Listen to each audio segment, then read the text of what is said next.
أعوذ بالله من الشيطان الرجيم. بسم الله الرحمن الرحيم.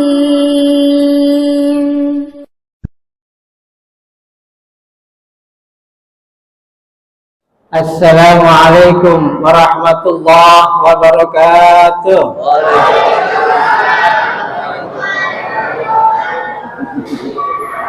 Masih semangat Bapak Ibu? Ada yang pingsan tadi? Nggak ada, alhamdulillah. Bapak Ibu dirahmati Allah, mohon izin pada kesempatan kali ini yang namanya kultum berarti kuliah 7 menit. Izinkan Al-Fakir akan mengetengahkan 7 poin. Berapa? Yang pertama, perkara niat.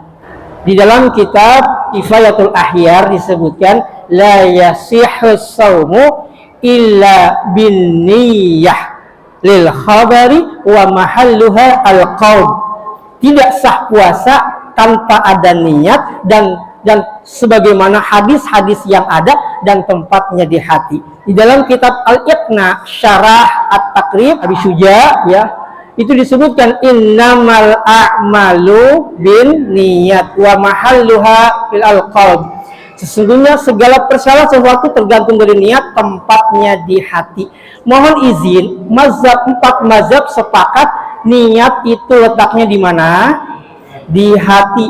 Karena niat itu letaknya di hati, mohon izin, kalau kita niat ketika puasa tadi sudah dipimpin oleh Bilal, kalau Bilal sudah memimpin komando niat yang nawaitu shoma ghadin an ada'i fardhi syahr Ramadan hadhihi sanati ta'ala, itu sebetulnya inisiatif dari ulama-ulama Indonesia agar jangan sampai lupa. Tetapi itu belum cukup Bapak Ibu dirahmati Allah. Cukupnya apa? Cukupnya kalau dilafadzkan dalam hati kita. Karena niat letaknya di hati, niat menggunakan pakai bahasa kita.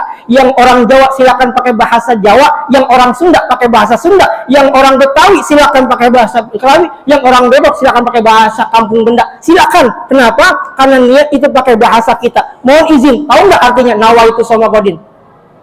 Nah lo, mohon izin Bapak Ibu rahmati Allah, itu harus diartikan dengan bahasa kita. Mohon izin kalau nanti Bilal seterusnya memimpin kalimat nawaitu, izin untuk kita artikan dalam hati kita. Mari Bapak Ibu dirahmati Allah, dengan segala kerendahan hati kita niat bareng-bareng. Bismillahirrahmanirrahim. Bismillahirrahmanirrahim. Saya niat puasa Ramadan esok hari fardu karena Allah Ta'ala. Ulangi, saya niat puasa Ramadan esok hari fardu karena Allah Ta'ala. Karena syarat niat dalam puasa Ramadan 3. Pertama, tabyid dilakukan di malam hari. Yang kedua, ta'yin, ada kalimat fardunya. Yang ketiga, tikror, dilakukan setiap malam. Jadi ketika nanti Bilal memimpin niat dengan kalimat nawaitu, mohon diartikan dalam hati dengan bahasa kita. Setuju? Alhamdulillah. Yang kedua, ketika imam biasanya mengucapkan kalimat takbir Allahu Akbar, namanya kalimat takbir apa? Takbiratul ihram. Sunnah setelah takbiratul ihram namanya apa? Doa apa? Iftitah atau istiftah. Itu sunnah dibaca, tapi mohon izin Bapak Ibu dirahmati Allah, kalau kita setelah takbiratul ihram ada sunnah doa iftitah, lalu kemudian imam tiba-tiba udah keburu baca Al-Fatihah, mohon izin doa iftitahnya jangan dibaca. Kenapa? Dalilnya Al-A'raf ayat 204. Allah Subhanahu wa Ta'ala berfirman, yakin Bapak Ibu sudah hafal. A'udzubillahi minasyaitonir rajim. Wa idza quri'al Qur'an fastami'u lahu wa ansitu la'allakum turhamun. Kalau dibacakan Al-Qur'an, maka fastami'u, dengerin, wa ansitu, cicing wae, diam, jangan berkata-kata selain mendengarkan kalimat yang dibaca imam, membaca surat Al-Fatihah. Maka kalau kita sudah dengar lagi takbir Allahu Akbar, imam sudah keburu baca Al-Fatihah, makmum sudah tidak lagi membaca doa iftitah. Dan kalau kita masih sempat, doa iftitah pilih ada 12 doa iftitah yang pernah diajarkan Nabi. Salah satunya yang kita baca, Allahu Akbar kabira walhamdulillahi katsira wa subhanallahi bukratan. Itu doa sendiri Bapak Ibu. Adapun wajjahtu wajhiya lilladzi fataras samawati wal arda hanifan muslima wa ma ana minal musyrikin inna sholati ila akhirih, itu pada lain kesempatan. Sebetulnya kita sering baca 2 doa iftitah dalam satu salat. Allahu Akbar kabiro itu doa iftitah sendiri. Hadis dari Imam Muslim dari Abdullah bin Umar, bainama nahnu nusalli ma'an Nabi sallallahu alaihi wasallam idz qala rajulun, ketika kami sholat bersama Nabi, ada seorang yang membaca doa itu tuh. Apa kata Nabi? Ajibtu laha, aku heran dengan orang itu. Futihat laha abwabus sama, gara-gara orang itu baca doa tadi itu, Allah Akbar kabira walhamdulillahi katsira subhanallahi wa ta'ala, dibukakan pintu langit. Maka Abdullah bin Umar semenjak mendengar kalimat itu, beliau tidak pernah meninggalkan doa iftitah sampai beliau meninggal dunia. Maka kalau kita mendengar doa iftitah, pilih, maulah kita boleh 2 adanya, boleh 1 aja. Kalau bisa, kalau sholat tarawih, kan itu kan agak ringkas ya, betul? Maka pilih yang agak ringkas. Allahu Akbar kabira walhamdulillahi katsira wa subhanallahi bukratan. Cukup, silakan baca atau silakan mendengarkan. Tapi kalau belum sempat juga kita baca doa iftitah, cukup dengarkan imam membaca Al-Fatihah. Sepakat? Karena dalam kitab Al-Majmu' Imam Nawawi juz 1 halaman 170 disebutkan sebetulnya boleh kita membaca 2 atau lebih doa iftitah dalam satu salat. Boleh dalam salat sunat, dalam salat fardu pun diperbolehkan atas izin makmum. Kalau makmum memperbolehkan silakan, tapi kalau tidak jangan, enggak boleh. Maka kalau yang ringkas-ringkas aja, kalau yang seperti ini cukup. Yang ringkas awalnya aja dibaca Allahu Akbar kabira walhamdulillahi katsira wa subhanallahi bukratan wa asila. Ini doa iftitah yang sering yang Nabi baca. Juga wajjahtu wajhiya di salat yang lain, sebetulnya itu doa iftitah yang lain.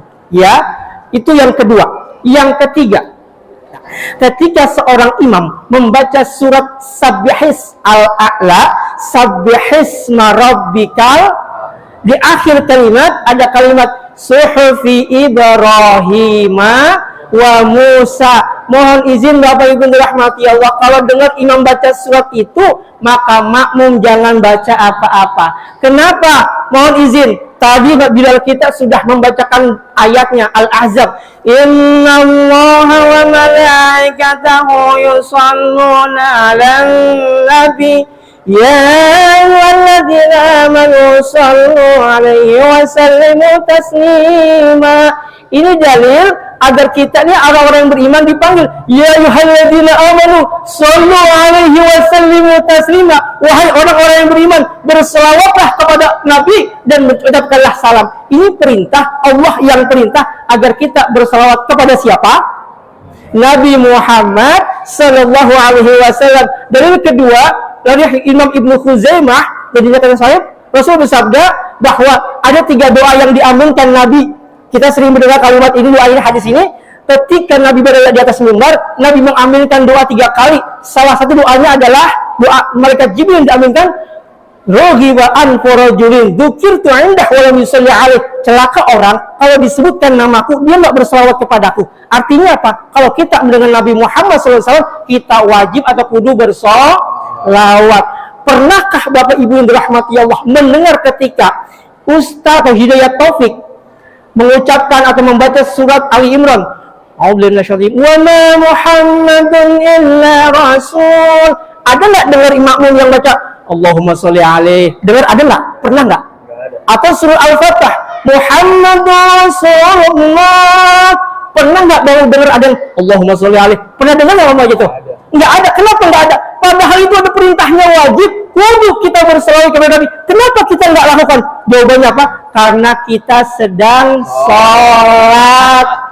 Maka mohon izin dan rahmatnya Allah, yang sedang sholat aja, yang wajib aja, kita nggak boleh berselawat, apalagi yang nggak ada perintahnya. kita boleh berdoa, mendoakan orang-orang, bahkan mendoakan para nabi. Hukumnya boleh, hukumnya sunnah, hukumnya mustahab.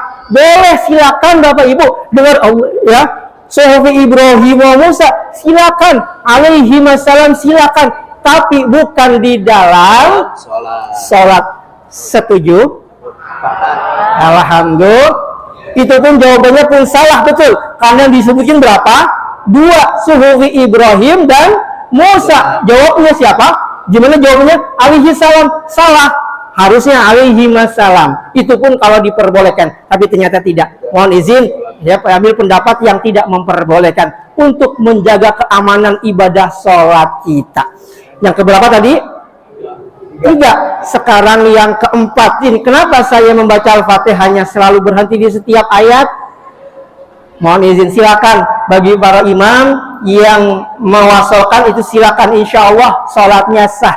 Cuman saya memilih pendapat dari yang disampaikan oleh Allah Subhanahu wa taala dalam hadis qudsi riwayat Imam Muslim, qasamtu baini wa baina 'abdi nisfain. Aku membagi, kata Allah yang bilang begitu Allah dalam hadis qudsi, aku dengan hambaku 2 bagian. Ketika seorang hamba mengucapkan dalam salatnya alhamdulillahirabbil alamin, Allah ternyata jawab hamidani abdi, hambaku memujiku. Ar-Rahmanir Rahim, Allah jawab lagi asna alayya abdi, hambaku memuji aku lagi. Maliki yaumiddin, Allah jawab lagi majjadani abdi, hambaku mengagungkan aku. Iyyaka na'budu wa iyyaka nasta'in, Allah jawab lagi hadza baini wa baina abdi wa li abdi mas'ala. Ya, ihdinas siratal mustaqim itu 1 ayat. Ya, suratul ladzina an'amta 'alaihim itu 1 ayat. Jadi kalau membaca Al-Fatihah bagi saya, mohon izin Bapak dirahmati Allah, berhenti di setiap ayat, khusus membaca Al-Fatihah. Kalau membaca surat-surat silakan, mau yang dewasa silakan. Ini khusus membaca Al-Fatihah. Saya menjaga tata krama, membiarkan Allah untuk menjawab setiap ayat yang saya baca. Sepakat? Alhamdulillah.